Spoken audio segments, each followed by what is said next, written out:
So this is my client, Anna, my gorgeous client, and we just tinted her eyebrows. And I also already applied the concealer around her eyebrows to make sure that there are no little vellus hairs hiding. And I see some here, so I'm going to remove them. That's why I apply concealer. Anna, did you know that I apply concealer around the eyebrows for two reasons?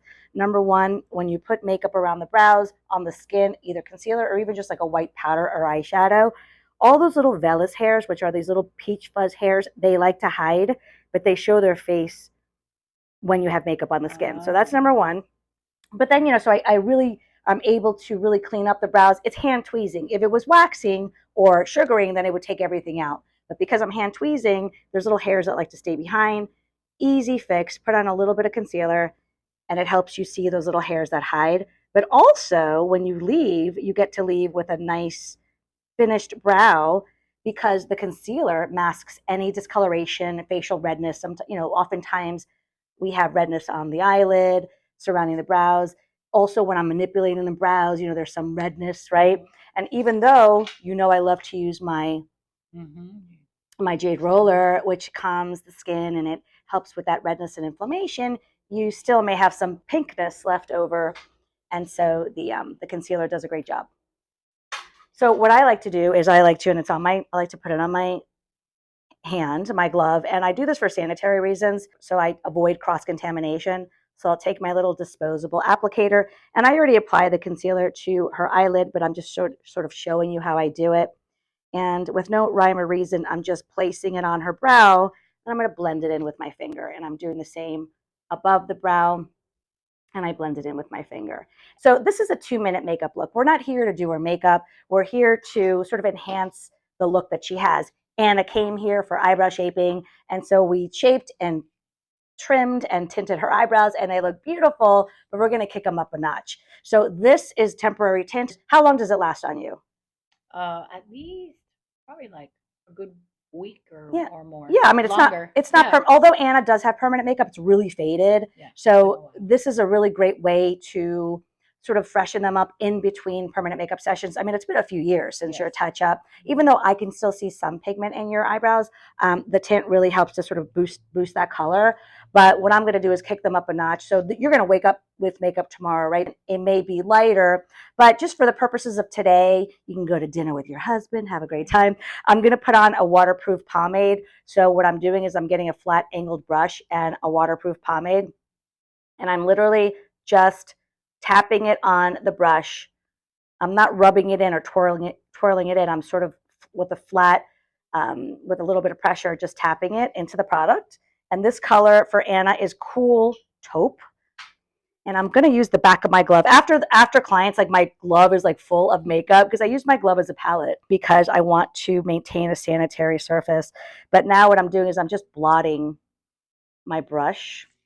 And with the sharp side, so there's a sharp side, right? With that angled sharp side, I'm just going to emphasize the bottom line of the brow. And we've already learned about what that bottom line is. That line 3 and 4 of the brow, that's the bottom line. That is really what sets the tone of the eyebrow, is to emphasize this bottom line. And sometimes I'll even extend the tail for fun. Why not? In a minute, I'm going to blend that out with a spoolie. I'm going to pick up a little bit more product from my palette here on my hands, and I'm going to do the same on this side. I'm going to gently lift up with her 2-point stretch here. This is a long 2-point stretch. And I'm going to take the sharp side of her brow, the angle tip pointing towards the nose.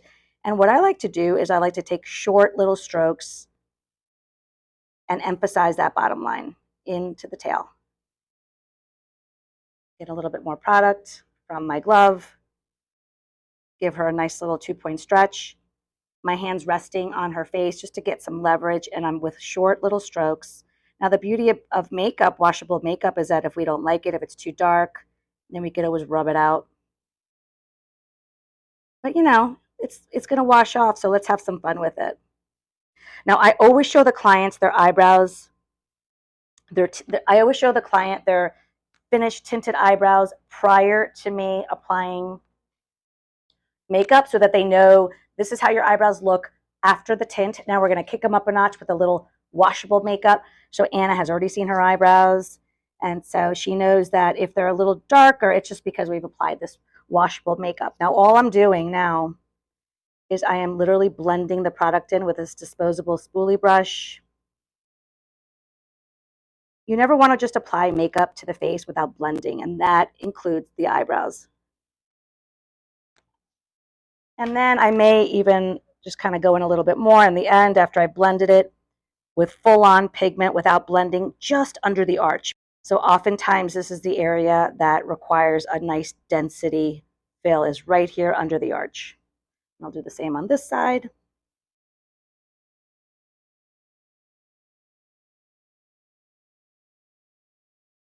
And guess what? I see a hair that I missed, which is nice because I'm spending a little bit more time on her eyebrows, and I literally took the corner of my tweezer and I just removed it.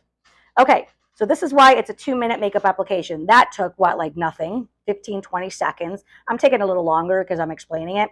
And then this is a product. This is just pigment. So don't look at makeup at face value. A lipstick can also be used as a cheek tint. It could be used as a little bit of an eyeshadow. It's all pigment at the end of the day. This happens to be a cream blush. And so I'm going to pick up a little bit of product. You could use a cotton swab. I like to use these disposable lip gloss applicators. But again, this is to avoid cross-contamination. You always want to keep the client's safety and sanitation top of mind. And so what I'm going to do now is I'm going to take my gloved finger and I'm literally just going to pat a little bit of cream blush on her cheeks. This is giving her a rosy glow, because it would be uncivilized for me to let you leave here without a rosy, I call it a love glow. Let's give you a love glow. Clients love it. Now, why am I putting makeup on Anna's face? I'm putting makeup on her face because, number one, I love to do it, and it makes me happy. Number two, she's leaving here with her eyebrows a little darker than they looked before we started, right? Because now that they're tinted, they're darker. So I want to balance the features of her face. On average, so typically my clients come in without any makeup on or very little makeup, because my clients like Anna are naturally beautiful. They don't need makeup. But, you know, I love makeup, and makeup is about enhancing the natural features, right? Makeup is about creating a more beautiful version of what you are. So we're just kind of giving you a little rosy glow. That took no time at all. And then I always like to kick things up a notch, and I'll put a little bit of this is a highlighter. This is a cream highlighter. You can use products that come in a tube, as long as you're not applying the product directly onto the face. And I'm taking that same finger and applying a little bit of highlighter to the high points of the face is always a good thing.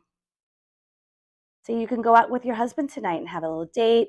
I like to take that same highlighted finger and right here at the top point where the little curve here at the top of the nose, maybe put a little on the tip of the nose.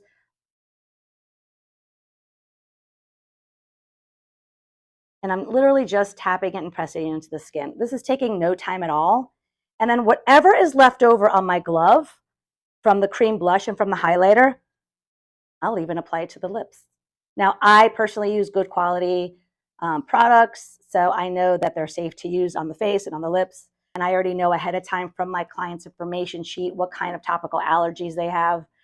And the last thing I'm going to do is I'm going to just powder a little bit, just because why not? So I take a little 2x2, which is disposable.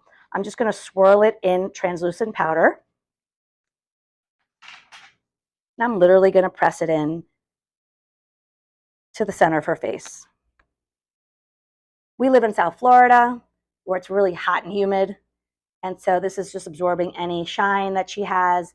And this little makeup look, Anna, open your eyes. She is just gorgeous. I mean, literally, she's already gorgeous. She was already beautiful when she walked in, but her eyebrows are kicked up a notch.